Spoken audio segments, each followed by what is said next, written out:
region of the lower extremity. Before I will start to introduce for you this region, a little bit about two questions. Question number one, specificity of extremities from topographical point of the view. By the way, now you're able to make several conclusions because you studied the upper extremity. You will see that a lot of the problems will be not same, but very resemble. Let's say first I want to introduce you this topic about specific, by the way, it's not written in the lecture, I will ask you to write shortly, briefly. And second topic, of course, like usually, you know, I start always from practical meaning of the region. Practical meaning of the region from the point of the view of the surgery primary, yeah, because you understand that my subject is mainly directed into the surgical manipulations. Just 1 minute, I will try to open it.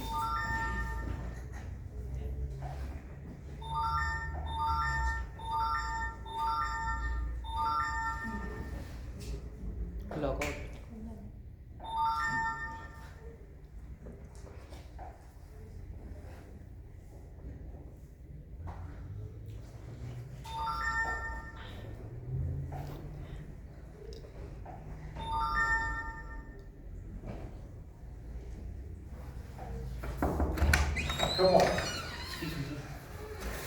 Come on, sit down. Why you go so far? Come sit down in the first room. Hurry up.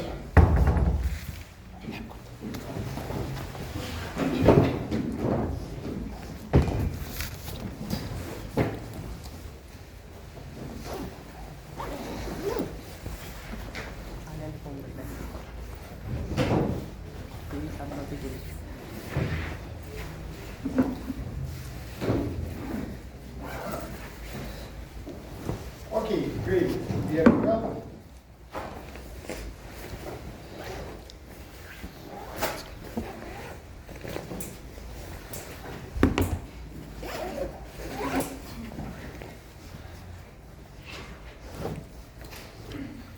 Unfortunately, I don't know why this program makes some definitions of the text. Don't worry, I need especially the pictures. As a text you will use in your home. I think in your home everything will be normal from that. Okay, let's start. Extremities, specificities of the topographical, some structural and minor functional peculiarities of the region. Now look to me. Point number one. Extremities differ from all other regions of the human body by localization of the neurovascular structures. Try to remember, guys, that neurovascular structures in the region of can you reduce the voice? Come please here, take the remote control, and if it is possible, just switch off the voice. First of all, guys, remember, please, extremity, it is the long, we can say protrusions of the human body. Let's say from that point of, okay, if it is hard to, there you go. 1 minute, look guys, look to me. Believe me, what I tell you is much more important. This is some appendix or protrusions of the body, which start from trunk and continues to the externally. You know that connection between trunk and between extremities provided by gilders. From upwards it is shoulder gilder, from downwards it is the pelvic gilder. That is the connection between extremity and trunk of the human body. But due to this specific structural specificity, extremity will achieve very long neurovascular bundles, which start from the proximal portion, continues along of all extremity, and reach the distal portions. And that is made, that is made, guys, vascular vascularization of extremities a little bit problematical. Look please to me. The most problematical place of my body from the point of view of the supply, it is the foot region. And this is the meaning why mainly trophical disorders we achieve in the region of the lower extremity. Because as you understand, venous blood should pass here opposite the gravity forces from downwards to upwards. And huge opportunity for formation of the swellings, edemas. That's a lower extremity from that point of the view, the most problematical region of the human body. That's it, keep it in your mind. Point number one, both extremities, and you can write or remember. That's a right, please, topographical specificities of the extremities. I don't mention here only lower extremity, extremities. Point number one, problematical vascularization, especially for the lower extremity, especially from the point of the view of venous and lymphatic drainage. Because as you understand, it will go opposite of the gravity forces. By the way, don't write next what I will tell you because you know it. I'm sure that you know it. Due to these veins, which is belong to the lower extremity, which is tributaries of the inferior cavalry, have some specificity. They have the valves, semilunar valves. By the way, we don't have the same for the veins which is belong to the superior caval venous system. It's like this valvular system give the possibility for the blood to be passed from down to upwards and doesn't regurgitate it again to downwards. More of these, guys. Don't forget that venous structures in both extremities, localized in two layers, superficial veins and deep veins. And majority of this venous system located between the muscles. Let's say muscular constriction will push the venous blood from downwards to upwards. I mean, of course, the deep venous structure, which is located between the muscles. That is critically important, guys. Remember, please, this is help us to make the drainage effectively from down to upwards. Unfortunately, we can have also disorders of it. And unfortunately, it will give formation of pathological conditions like the varicose disease.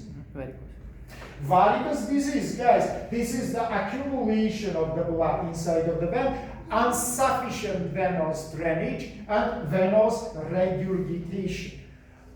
Varicose disease much more common for the females. And you know why, guys? Because the pregnancy, it is one of the risk factors for formation of the varicose disease. The more pressure inside of the abdomen will be increased, the more inferior caval venous system will be compressed, and the effective drainage of the blood from down to upwards will be not so easy. Unfortunately, guys, varicose disease continues into another steps of inflammation, like the thrombophlebitis. This is critically hard, we can say,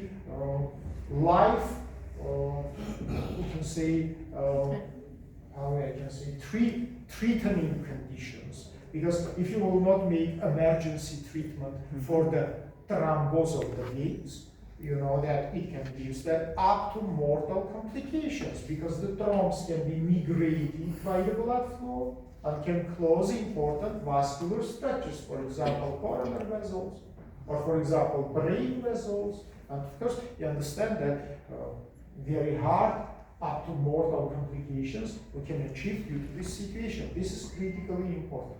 It's a specificity number one, remember forever, connected with vascular networks in the extremities, and this is must be remembered forever. By the way, guys, I want to mention that in both extremities, and upper and lower, vessels divided into two groups, so-called superficial vessels and the deep vessels. Don't write it, you know this, but in your mind, keep and remember that superficial vessels, generally it is veins. In both extremities, guys, we don't describe the real superficial arteries. And that is, by the way, I want to say you that belong to some evolutional mechanism, protectional mechanism to prevent heart perfuse mortal bleeding. Come on, hurry up. Because extremities is usually damaged parts of the human body. And let's imagine if inside of fatty tissue we will have big arteries, any damage of extremity will give the profuse bleeding up to the mortality. This is big problem, yeah? Let's say evolutionally, guys, in region of extremities, arteries located much more deeper. Let's say they have much more better protection. Remember it, please, this is very important specific. So, let's finish to speak about vessels, let's come to the nerves. You know, guys, innervation of extremity totally different from innervation of our trunk. As you remember, in the trunk region, in the thorax, in the abdomen, we have segmental innervation. Segmental innervation, which is provided by intercostal nerves, which is provided by lumbar nerves. Yeah, segment. What does it mean, segmental? We have so-called the dermatomes, portions of the body, which is supplied by the pair of the nerves. One in the right side, another in the left side. And this is the segment of the part of the body which is supplied. In the region of extremity situation is another, guys. We have very long, like the vascular trunks, which goes from upwards to downwards, and which gives the different branches to the different regions of the extremity. Is it problematical? Yes, of course. Because if this main nerve don't sleep will be damaged, it will give huge innervational disorders. Like example for you guys, nervus ischiaticus. Nervus ischiaticus, the longest nerve of the human body. It is started from your gluteus, it is continuous up to the foot region, it divides into two big nerves, yeah, as you remember, peroneus palmaris and nervus tibialis, and it is supply all extremity belong the knee region. And do you understand which kind of problems we will have if it will be cut, for example, in the gluteal region? The parallelism, yeah, of all the muscles which is located below the knee. If above knee, its meaning is not so big. Below knee, it is totally innervated the lower extremity. No any segments, no any pair of the nerves. Just one long nerve from upwards to downwards. This is also from the point of the view of traumatization, make the problematic of the region of extremity. Let's say we mention about vessels, we speak about nerves. Now let's come to the spaces, guys. I told you before that in the region of extremities we have two types of spaces. One we call interfacial space. Second, I speak about deep spaces. Spaces which is located deeper to subcutaneous fatty tissue. Generally, loose connective tissues presented by two types of the space. Superficial, which is subcutaneous fatty tissue, and deep, which is located under the proper fascia. Immediately under the proper fascia, there are two types of the space. One we call osteofacial and second we call interfacial. Yes. You must to imagine and remember, guys, what does it mean? Interfacial space.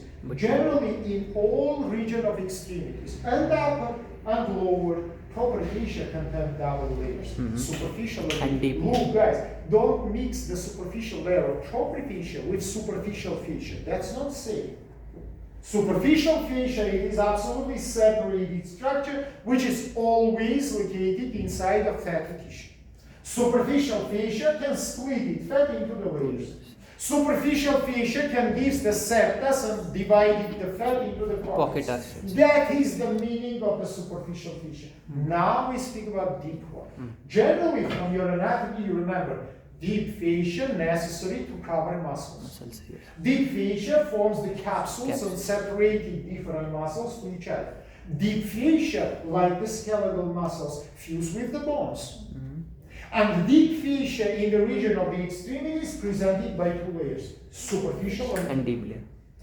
And remember, guys, and refresh your mind, that we spoke about the upper extremity. I told you that inside of extremities, you can see two structural types. Type number one, in the parts with single bone. Type number two, in the parts of extremity with more than one bone. If extremity has just one single bone, it contains interfacial space and osteofacial compartment. How you can imagine it? I don't know, I might have it here or not. I'm not sure.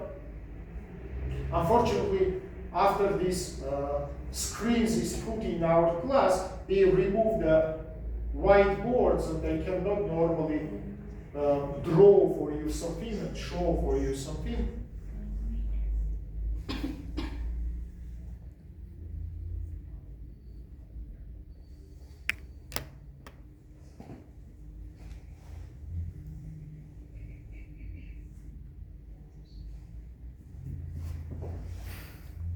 But that's impossible. That's totally impossible, guys, to work with this stupid equipment.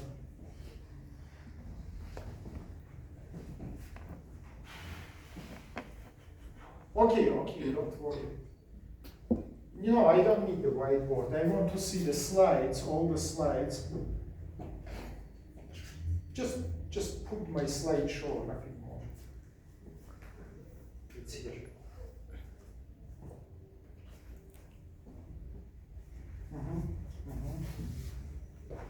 Okay, don't worry. If it doesn't want to be shown, no any problem. Okay, now just remember, guys, I think you remember this picture, cross-sectional picture. Many times we draw it together, yeah?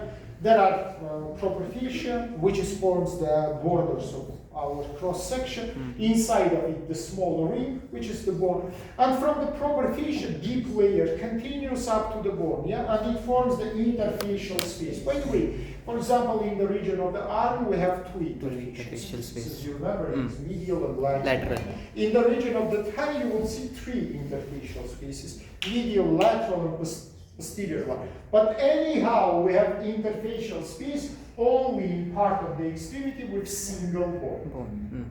Keep it in your mind and remember. And there are very strong rules. If we have interfacial space or spaces, main neurovascular bundles will be inside of them or inside of one from them, doesn't matter. But anyhow, interfacial space, it is the place of location for neurovascular bundle. That is strong rule. As you remember, inside of the upper extremity, it is located in medial interfacial space. Yeah. Why, guys? Because medial space is the best protected space. Same you will see in the lower extremity. Medial space will contain the main neurovascular bundle. Medial space in upper third, we call that femoral triangle. In middle third, we call it femoral anterior groove. And in lower third, we call it adductor's canal. So remember, please, medial interfacial space, entire region. After we will study, we will draw. Just now I say it for you. That's an in part of extremity with single bone. We have two types of spaces: interfacial space and osteofacial space. By the way, again, you will see that in entire region there are three osteofacial compartments: anterior, medial, and posterior. For example, in the arm region, only anterior and posterior. But anyhow, osteofacial compartment contains muscles. That's it. Keep it in your mind, please. Osteofacial compartment in the region of extremity with single bone contains muscles. Interfacial space contains neurovascular bundles. But now let's come to the part of extremity with more than one bone. In that regions, guys, no any interfacial space means and vessels and nerves and muscles together located inside of the osteofacial space. That is common rule, and you will see this rule forever in all our extremity regions. Is it understandable for you guys? This is also very important specificity, structural specificity of the extremity. According to the inflammational processes, guys, you must remember that if inflammation located inside of interfacial space, which is totally empty space, yeah, it has just tubular vessels and nerves and fat, it can be easily spreading along of all these space. More of this, it can easily come more superficially, because as you understand, this space to superficially continues to the superficial layer of the properficial, very near to the skin. Which kind of specificity you will have? local signs of inflammation will be very good visible. Dollar, collar, rubor, tumor, vascular, everything will be very good visible. Why? Because from under the skin, especially if the person is not so big, if the fatty tissue is not so good developed, you can easily see this inflammational process. And in majority of the cases, it will have form of the phlegmones. Why? Because it can be easily spread from up to down inside of the mentioned skin. Vice versa. If the inflammation located inside of osteofacial compartment, problem one, it will not be visible because it's very deep. Problem two, it cannot be easily spread because the space is occupied by the muscles. Problem number three, instead of the local signs, we will achieve the systemic sign. Can ask me why? Muscles can make huge absorption.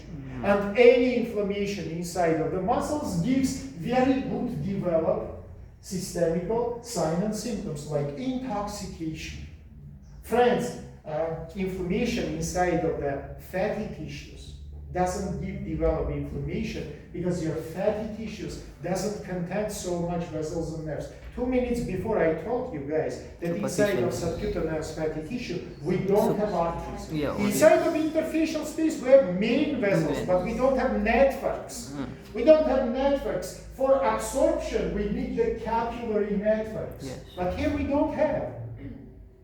Remember please, this is all specific, these topographical specificities of the extremity. Now let's come to the practical meanings of this region. Surgical point of the view. Point number one, traumatization. We can achieve the traumas of the extremity. By the way, they divide it into two groups. Trauma of the soft tissues, trauma of soft tissues of the bones. Bone traumas can be in different forms. For example, dislocations, fractures divided into the closed fractures, open fractures, or terminal type of the traumatization. We can have the traumatical amputation of the extremity. Then part of the extremity disconnected from others. They say, friends, you must be responsible to make the primary surgical treatment of the extremity wounds. I will tell you how we do it. You must be able to make the amputations in the region of the extremities. You must be able to make replantation, the new suture, the traumatically disconnected portion of extremity to its own necessary place. You must understand, guys, that amputation, it is the vascular and neurological surgical procedure, because you must carefully work with the vessels and with the nerves to provide the necessary supplement for the stump of extremity, which will be formed after the amputation, and to provide the necessary innervation. Otherwise, in the future, you will have any dystrophical processes and the problems connected with the necrotization. And all these questions we'll study together. Traumatization, this is very common for the extremity because, guys, we do our activity by the extremities. And upper extremity, and lower extremity. If for upper extremity, much more important, some professional trauma. For lower extremity, it is sport trauma, car traumas, I don't know, any other traumas which is possible to imagine because we work with the extremities, the lower extremities. Of course, we can damage easily them. This is what I want to introduce. Of course, not only traumas. Don't forget that we can have vascular diseases, the same varicose disease, the same thrombosis, phlebitis, inflammation of the veins. We can have the vascular ulcerations, like, for example, arterial ulcers, venous ulcers. We can have metabolic disorders, for example, ulceration in case of diabetes mellitus. You understand that, guys, one of the most targeted structures in case of the diabetes, it is the microcirculational network. It is the capillars. We see the constriction and sclerotization of the capillary network, and due to it, it can give different kinds of the dystrophical, atrophical, and why not, even up to the processes of the necrotization, formation of the ulcers. That is also very important. I can speak now about the oncological problems of the extremities, osteomyelitis, inflammations of the bones. That's it. But highly mainly predominantly. We will speak about the vascular problems, mainly bleedings. And I will teach you how to rescue. And of course, amputations. Amputations like the life-saving surgeries, especially traumatical amputations, all these topics we will study together. Also, we will speak about the arterial vessels, vascular sutures, neuronal sutures, and tendon sutures. This is 3 important sutures which you must perform in case of majority of the surgeries in the region of the extremities. Must be able to suture these mentioned structures. This is, guys, the specificity of the extremity together with its practical points of the view. Now everybody write, please, the borders of the extremity, just the name of the topic, and look to me. Now look everybody to me, guys. Lower extremity connected with our trunk with the pelvic girdle, as you understand. The biggest joint here we have of the human body is the hip joint, yes, which is the connection between your femoral and between your pelvic bones. But before start to speak about this, let's remember the border of the lower extremity. Now look to me, guys.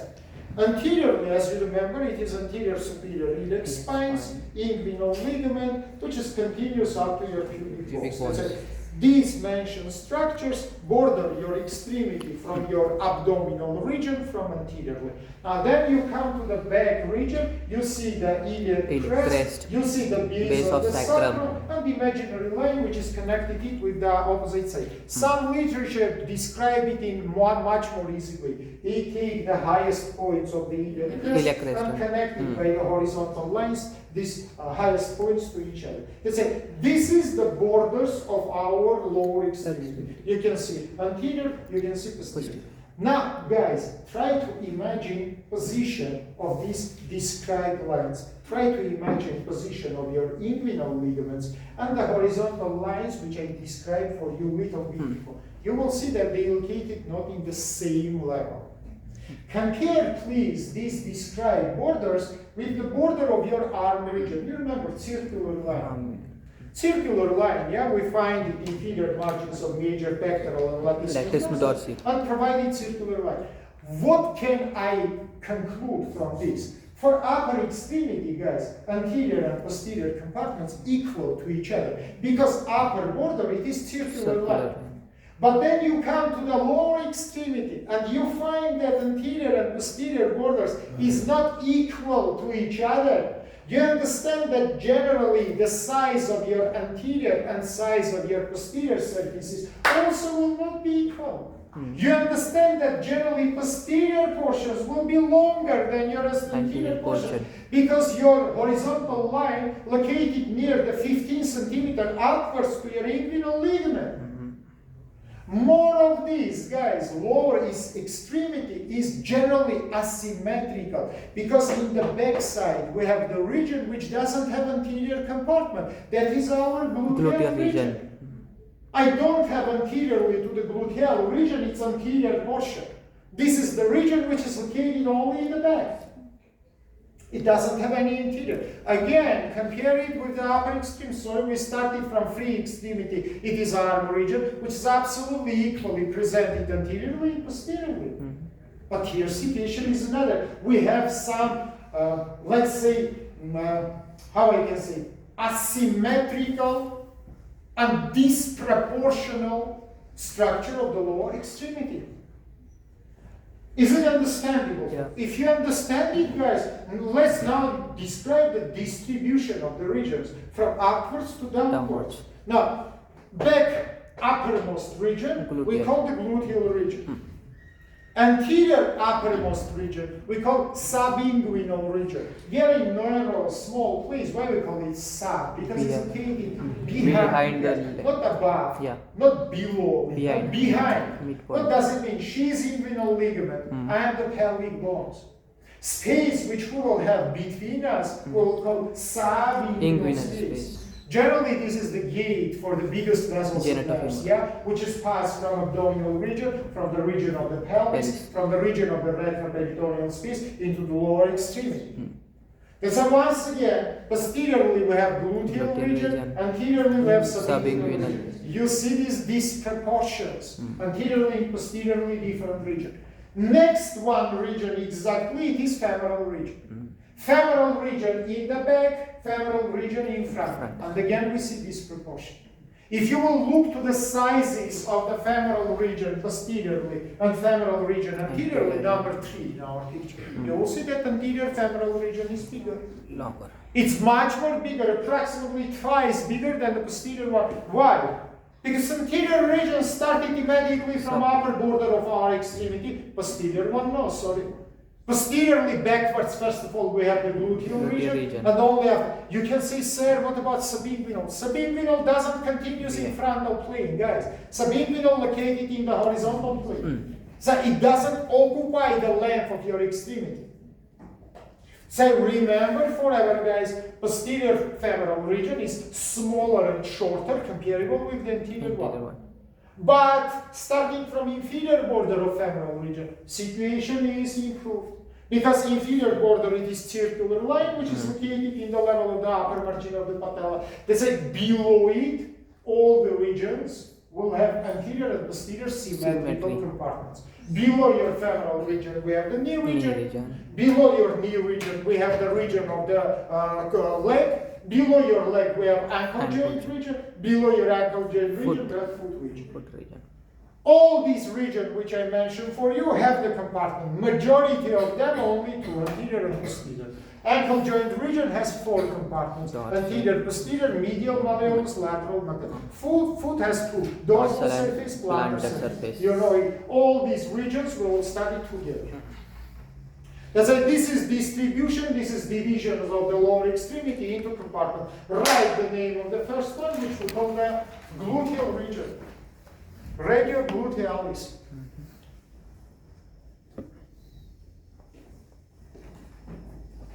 And attract your attention into the region, guys.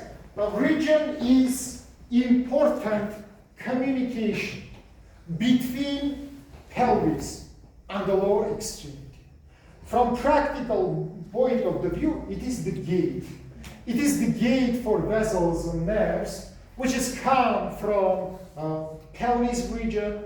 It is the second floor of the pelvis, which we studied just previously. Because second floor of the pelvis contains the biggest loose connective tissue spaces. Primary, it is right and left lateral regions, which is contain the common iliac vessels and their tributaries, external and internal iliac vessels. First meaning, practical meaning, topographical meaning of the gluteal region, it is communication between our pelvis and between the lower extremity. A little after you will see that due to this communication, meeting vessels and nerves, from the pelvis region come to the region of the gluteus, and by the way, they supply not only gluteus by itself, but they continues to them like nervus ischemicus. I told you just several minutes before that it is come, you remember, foramen infrapiriformis, it is inferior compartment of the foramen ischemicum major. It is come to the gluteal region, from gluteal descending up to the knee region. In the knee region, it is split into 2 terminal branches, and finally these branches pass up to the tip of your fingers. And we will see in the future. That's a meaning number 1. Of course, guys, this is the communication. Meaning number 2, guys. I told you before that this is the connection between free extremity and between the pelvic chamber. Exactly in your gluteal region, we will have the structures, soft tissues, which is cover your hip joint. Your hip joint, guys, located not in your hip region, but it is mainly located in your gluteal region. We call it hip joint, but it is located under the gluteal muscles, and we will speak about it. That's it. This is connection between your trunk and between your extremity region. Very important meaning. Meaning number 3, guys. This is the place of location of the anus. The perineal region, anal region, posteriorly located inside of the intergluteal fold. That's it. Again, very important surgical situation, because we can have the problems of the anal portion of the rectum, hemorrhoidal disease, or fractures, paraproctitis, another type of the inflammational disorders. Why not? Up to the cancers. Let's say topography of the region is critically important because we can have here a lot of the surgical disorders, starting from the simple inflammation, with continuous to specific diseases like hemorrhoidal disease, and finally finish by the oncological disorders. So region is critically important for us. It's like keep it in your mind these three importance. Number one, it is gait. Number two, it is the joint. Number three, it is the important region due to the anal portion, which is the PDT. And as usually, guys, let's start from border and let's go to the layers. Borders is very simple, guys. It has approximately quadrangular form. By the way, when I say gluteal region, it is the separated right and left. It doesn't include it in one into another. Yeah, this is two separated regions. How we border them? It's very simple, guys. Upwards, as you remember, it is the eagle crest, which I mentioned for you. Or if you want, provide it horizontal line. Doesn't matter for you. Inferiorly, it is so-called gluteal fold. Gluteal fold can be easily palpated. You can palpate your fold. It is the inferior margin of the major gluteus muscle. And that is, by the way, natural border between your gluteal and between your femoral regions. It is approximately located in horizontal direction. Medially, guys, we have intergluteal fold. Otherwise, we can say that it is the midline, which is passed by the spinous processes. From upwards, it is the fifth lumbar vertebra. From downwards, it is the tip of the coccyx. Let's say this is just the midline, portion of our midline, which is passed along the spinous processes from L5 up to the level of the coccyx. From lateral side, guys, it is imaginary line. From upwards, you take the same anterior superior iliac spine. From downwards, you take the trochanter major. You connect the anterior superior iliac spine with trochanter major, and you provided very important border. You can ask me why this lateral border is important. Because it will border, guys, the gluteal region from the anterior femoral region. In front of this line, we will have partly abdomen, partly anterior femoral region. Behind of this line, we will have gluteal region. That is shown for us the division.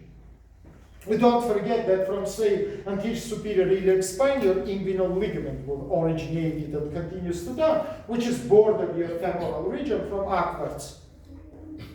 Idea is understandable for you. Do you imagine this quadrangular shaped region? Super, very well. Now let's come to our layers. Yes. Number one, skin. One of the most thick form of the skin. By the way, the more medially you will come, the more elastic and movable it will become. The more laterally you will go, the more thicker and less elastic and movable it will go. The most elastic and thin skin from this region, really it's not thin, but comparable with another compartment, we will have in intergluteal fold. More of this. In intergluteal fold, we will have huge amount of sweat and sebaceous gland. In intergluteal fold, we will have hairs for both genders. They located in upper portion. They surrounded the anal aperture. That's it. This is important to recognize all possible inflammations which we can have here. Remember, please, guys, this is very important. In the level of the tip of the coccyx, we can have the inflammational processes, which we will study together, guys. By the way, portionally they can be congenital. Then we have formation of the different kinds of the fistulas inside of subcutaneous fatty tissue. Usually these fistulas connected with the coccyx and open in the surface of the skin. Inside of these fistulas, we can have the invagination of the skin with the glands, sweat glands, sebaceous glands, hairs, which can give formation of the inflammational processes. We will study it, we will discuss how these dermal stomas, how we can treat, how we can be surgically, of course, surgical. Okay, we can have parapractitis in this region of the skin. What does it mean? Communication stomas between the rectum and between subcutaneous fatty tissue. They can open into the surface of the skin, or they can be finished inside of the subcutaneous fatty tissue. What does it mean? Content from the intestine by these stomas come inside of the fatty tissue. Problem we call paraproctitis. Para is near. Proctus, it means the red fluid. That's it. It gives the inflammational process inside of the subcutaneous fat tissue. Again, how to treat it? Only surgically, guys. All kinds of the problem which has the formation of the pus can be treated just only by the surgical way. Remember, please, that is not how. Okay.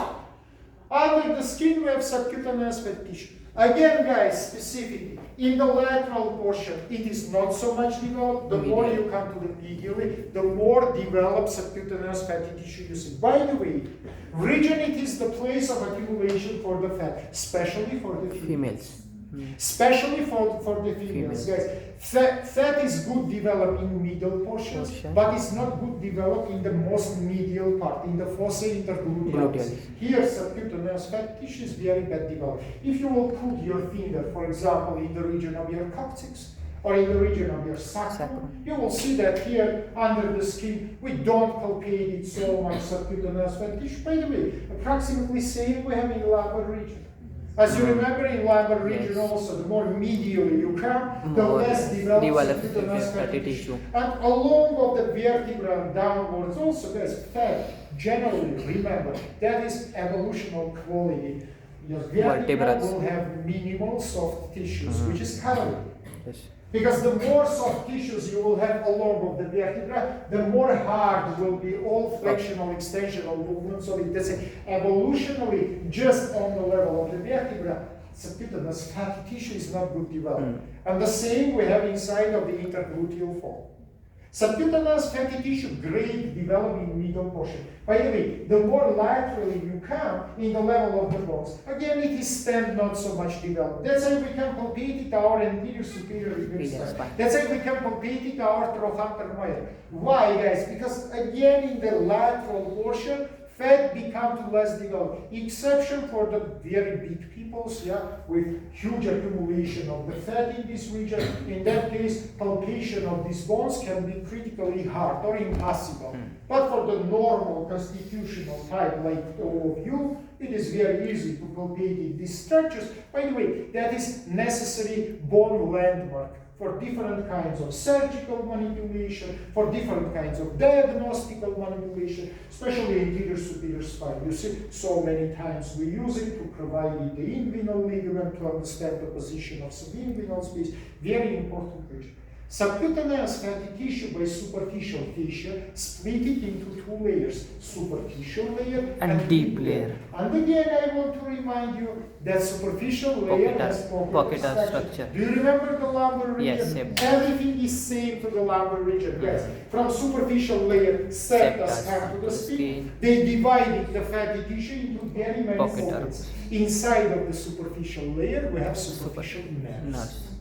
Superficial nerves I introduced for you, if you remember, in our previous lesson. It is so-called cluneal nerves. Why I say about that? Because superior cluneal nerve started exactly from the lumbar region and descended to down. Superior cluneal nerve, middle cluneal nerve, and inferior cluneal nerve. Remember, please, guys. By the way, superior cluneal nerve, it is the single structure, guys, which is originated from the lumbar plexus.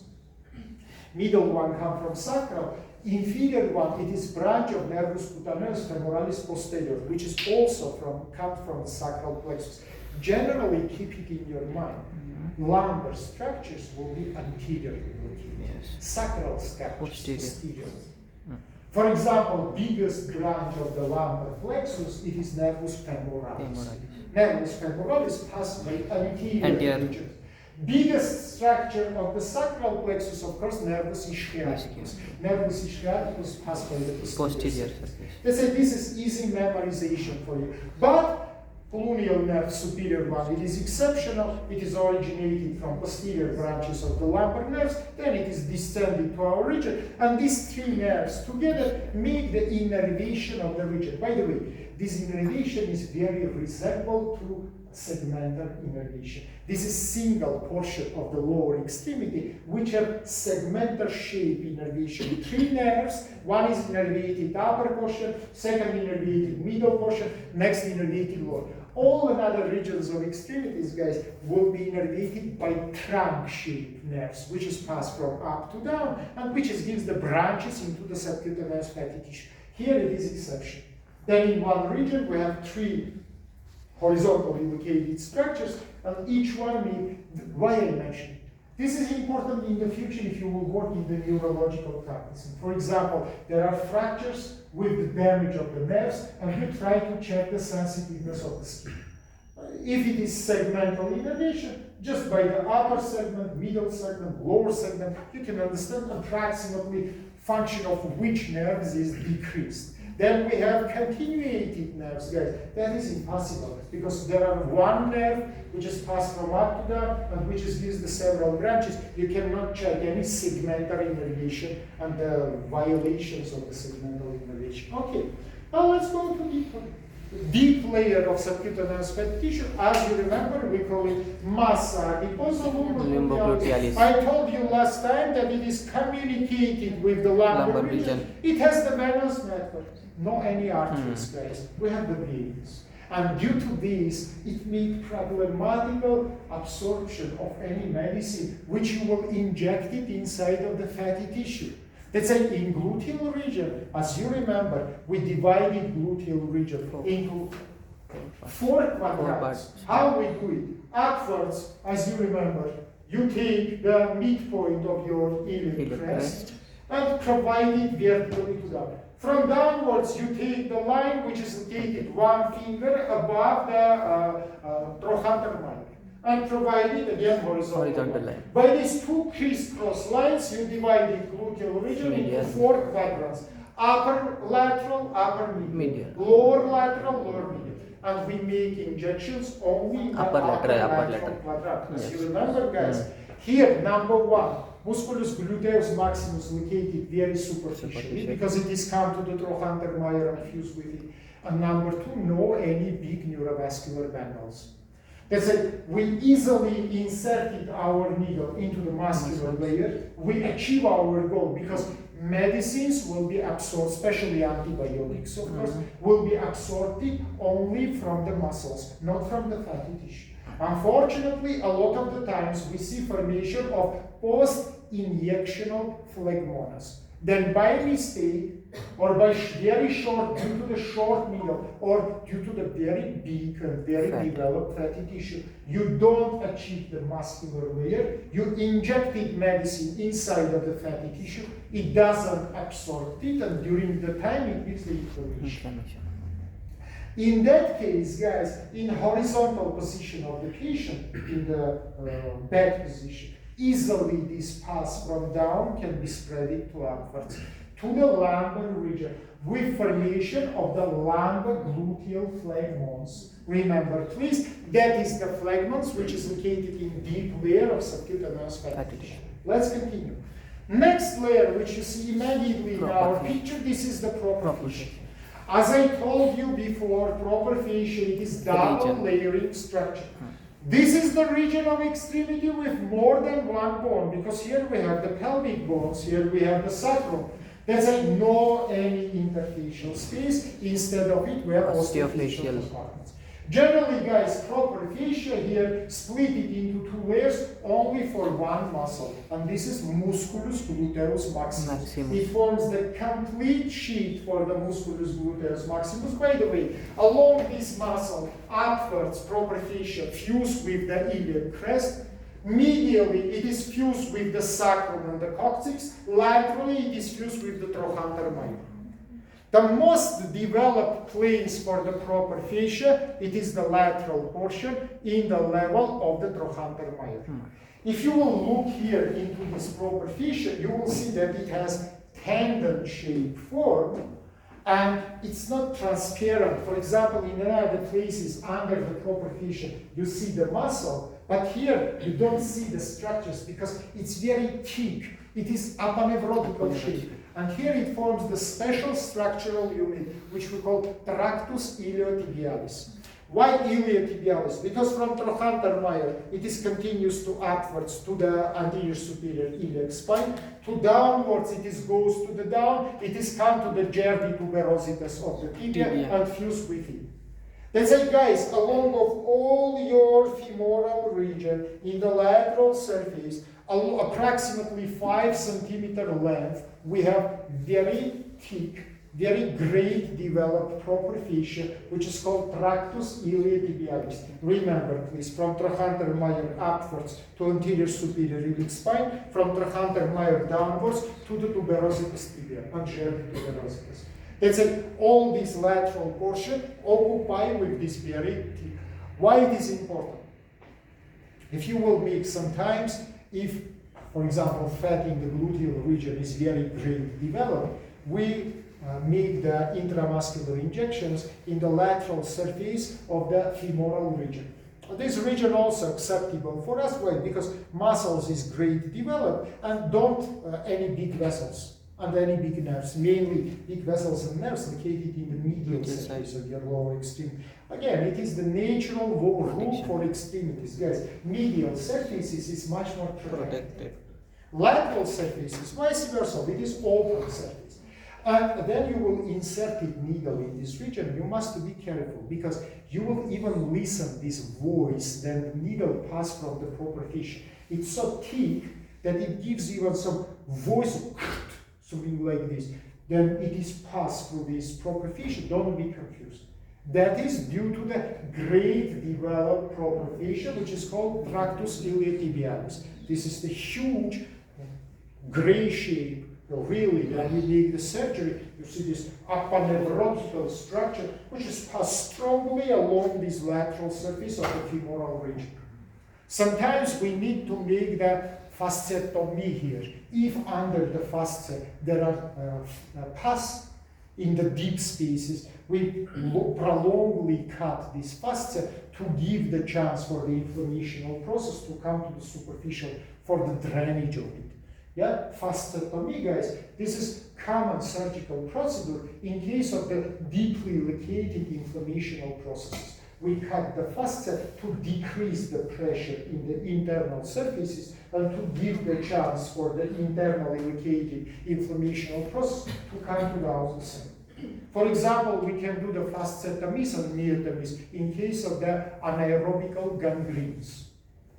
Here we cut the fascias and muscles not only to decrease the pressure, but to provide the oxygen into deep places. Because if it is anaerobical form of the infections, by the influence of the oxygen, for example, some Clostridius, or for example, another form of the Pseudomonas aeruginosa and anything else, oxygen works like the antibiotic.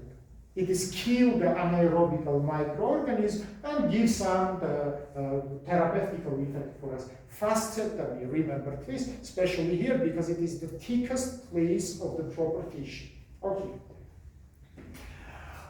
Under the proper fascia we have the muscular layers. And muscular layers in the gluteal region, they distributed by 3 rows. Superficial one, middle one, and deep one. By the way, superficial row contains only one muscle, which is in front of you. It is musculus gluteus maximus. I don't have time, guys, to speak now about the function of it, about the movements of it. Of course, you understand that it is originated from upwards and medially, and it is counted down and then laterally. Then it is made constriction, it makes the external rotation of your extremity. Your extremity externally rotated. Very important function of this muscle, it is coverage of the hip joint and protection of the hip joint. Under of this muscle, we have the synovial bursas, which is located between this muscle and between the trochanter major, and which is decrease the friction during the movement of the extremity. Unfortunately, if there are synovial bursa, we can have inflammation of it, which is called bursitis. It's like we can have bursitis in the level of trochanter major. Remember, please, that is the bursa which is located between the joint and between this muscle.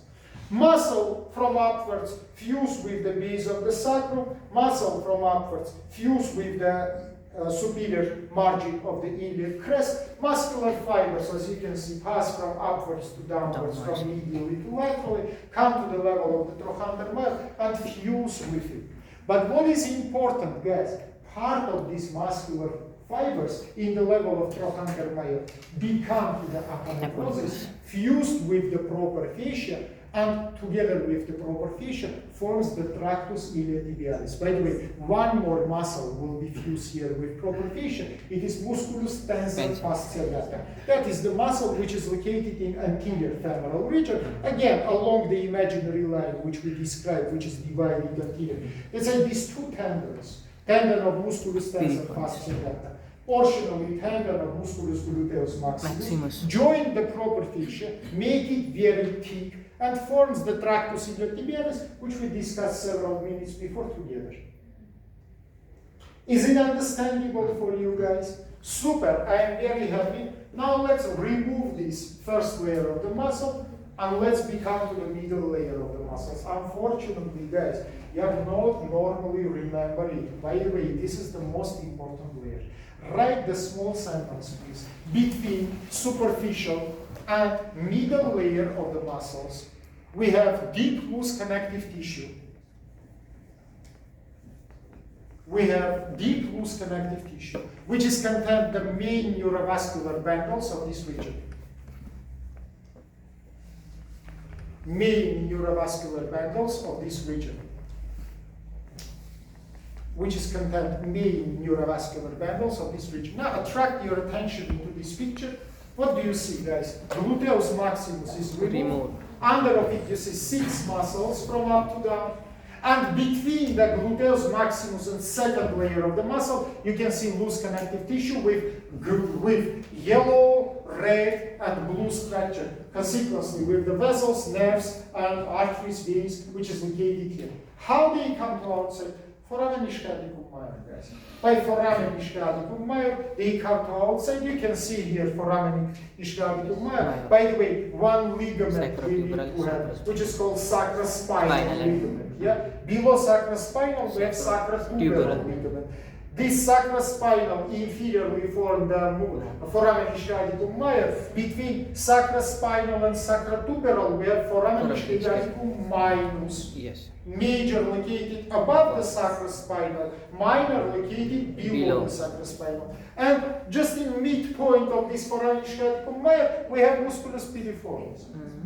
That's right, please, the muscles of the second layer of the gluteal region, from up to down. Gluteus medius, musculus piriformis, musculus gemellus superior and inferior, obturatorius internus, and quadratus femoris. Only one muscle usually confuses you, it is obturatorius internus. You don't understand why internal located in second layer, external located in third layer. Guys, everything connected with this obturator aperture. Then you look from anteriorly, external, which is fused with the external surface of this muscle, located more superficially. Then you look from backside, internal become to more superficial, external become to more deep. Gluteal region located from the back. Let's say then you see the distribution of these muscles, internal located more superficial, external located more deep. From anteriorly, vice versa. And if you remember, between the tendons of these two muscles, which is fused with obturator aperture, we have formation of the channel, which is called canalis obturatorius. And if you remember last time, I showed for you the loose connective tissues. One from them we call prevesical loose connective tissue. It is one from parietal loose connective tissues. From prevesical loose connective tissue, obturator vessels and nerves by foramen obturatorium goes into the lower extremity. Immediately they come to the anterior thigh region, medial surface. Medially we have the adductor structures.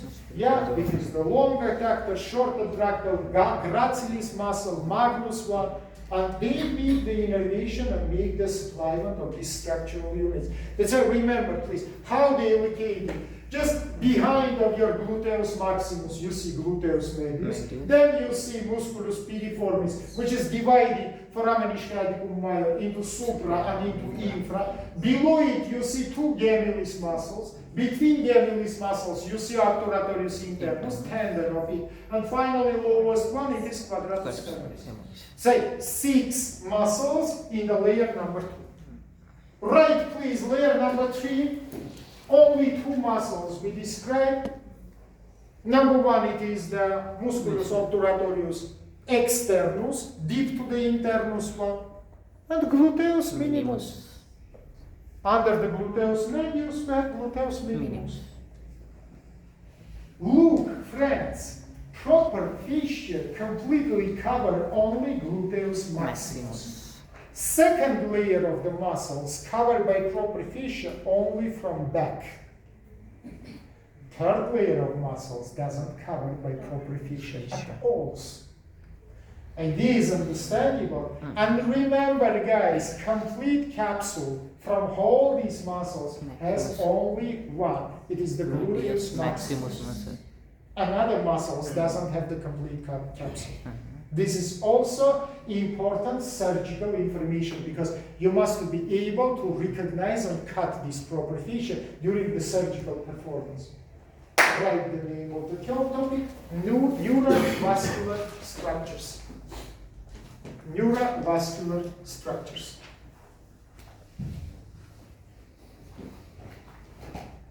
Point number 1. There are 2 main gates for the passage of the neurovascular bundles. It is supra and infra piriformis apertures. Supra and infra piriformis apertures. Point 1, supra piriformis. Content, why I especially ask you to write it, guys, because this is the most of your problematical questions. Generally, neurovascular bundles from topographical anatomy point of the view is critically important because it's impossible to make surgery without knowledge of the vessels and nerves.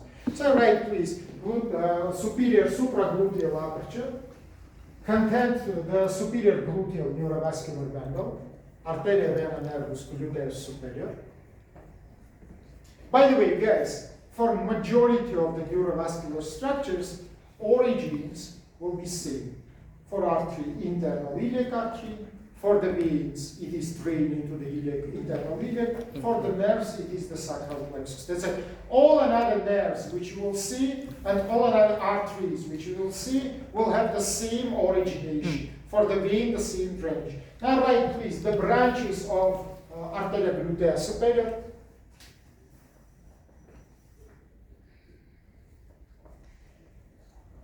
Branches of arteria glutea superior. Number 1, in the lateral side to the trochanter major. Trochanter major. Open the brackets and write, please. Here it forms the trochanteric anastomose and trochanteric arterial network with the branch of the gluteus inferior artery.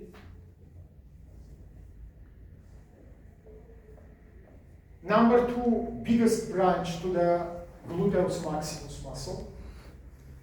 Biggest branch to the gluteus maximus.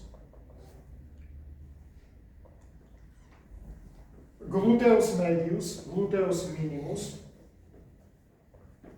Musculus tensor fasciae lata.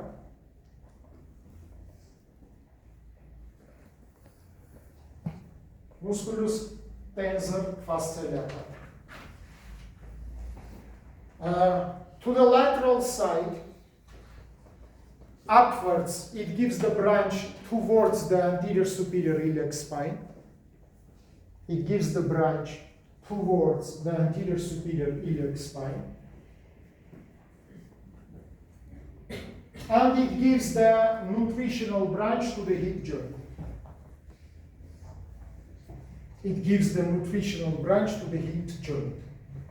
Open the brackets and write, please. In the level of anterior superior spine, we have also formation of the collateral network. In the brackets, write, please, arteria circumflexa ili profunda, together with the branch of the gluteus superior artery. Very important, guys. Remember, please, here we have not the single, but we have the networking structure. Now, right, please, nervus gluteus maximus, nervus gluteus superior, sorry, innervated all gluteal muscles except the gluteus maximus. Except the gluteus maximus. Origin, again, I say, from the sacral plexus. For the vein, guys, I think it's understandable. Yeah? All the arterial tributaries will have the same venous structures. It is the gluteus muscles, again, branch to the hip joint, branch to the anterior superior iliac spine, trochanter, everything is same. Right, please. Projection of superior gluteal artery. Projection of superior gluteal artery. We need attention into the slide, guys. To make projection of these mentioned arteries, you need to find 3 bone landmarks. Look in the picture, please. Point A, it is the posterior superior iliac spine. You remember, your iliac bone has 4 spines. Anterior superior, anterior inferior. Posterior superior, posterior inferior. For the majority of the peoples, it is not a problem to palpate these structures. Exception is very big peoples with great developed fatty tissue. In that case, again, by deep palpation, approximately you can understand the place. 2 other places also understandable. Point C, it is trochanter major. Point B, it is the tuberositas issue. Let's say this is formed a triangle. From upwards, posterior superior iliac spine. From down medially, it is tuberositas ischii. From down laterally, it is the trochanter. By the way, again, I told you, all these structures is not the problem to palpate. For majority of the peoples, you can easily palpate. Now look here, please. You write, please, for gluteus superior artery, you connected point A, it means posterior superior iliac spine. With point C, it means trochanter major. You divided this line into 3 equal parts, superior, middle, inferior. And in the border between superior and medial thirds, we projected the superior gluteal artery. So once again, guys, we connected posterior superior iliac spine with trochanter major. We splitted this line into 3 equal parts, upper, middle, and lower. And the border between upper and middle thirds will project it in exactly this, generally not only artery, whole neurovascular bundle. More of this, whole suprapiriformis aperture will be projected safely by this point. Yeah? By the way, because we start to speak about projections, immediately write, please, the projection of the inferior one. Time is very short. Now you connected the posterior superior iliac spine with ischadic tuberositas, and you take just the midpoint of this imaginary line. Just the midpoint of this imaginary line. Again, upper point, it is posterior superior iliac spine. Lower point, it is the ischadic tuberositas. And you take the midpoint of this line. In the brackets, write, please, it is projected infrapiriformis aperture together with the artery, arteria glutea inferior. But not nervus ischadicus, guys. Nervus ischadicus inside of this aperture, 1 minute, look in the picture, please.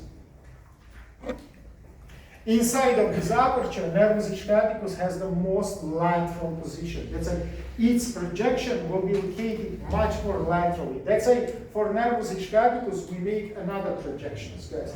And that is the most important projection because it's located in the most superficial place of this nerve.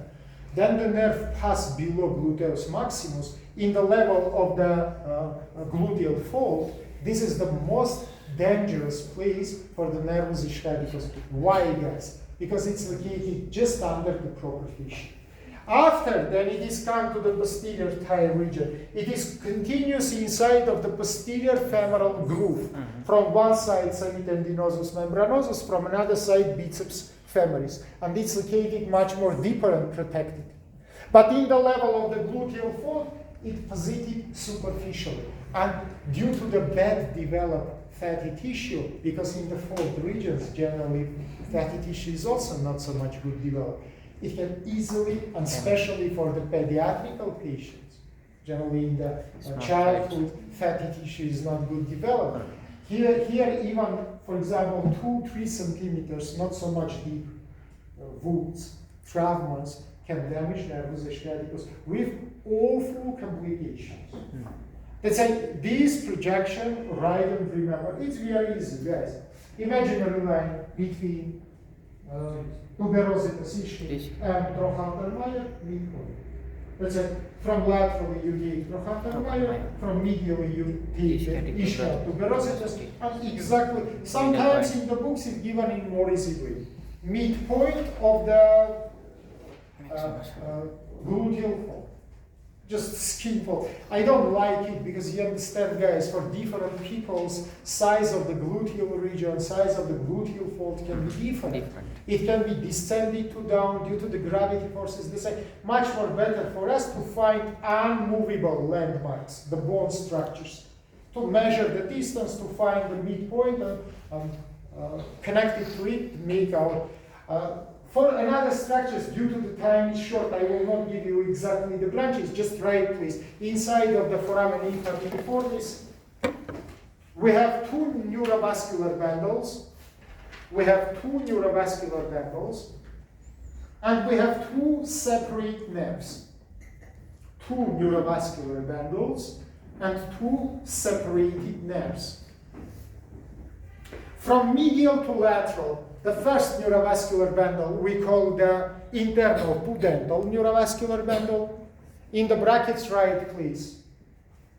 Arteria vena pudenta interna and nervus pudentus. The vessels we call internal pudental, nerve we call just pudental. About these structures, you know everything. Several times we spoke. Pudenda interna is branch of the internal iliac artery. And very important, guys, that it doesn't have any function in the gluteal region. But infragluteal aperture, it is come to the gluteal region. Then, guys, look at please. In hook-shaped form, it is descending to down, pass under the same sacrospinal ligament.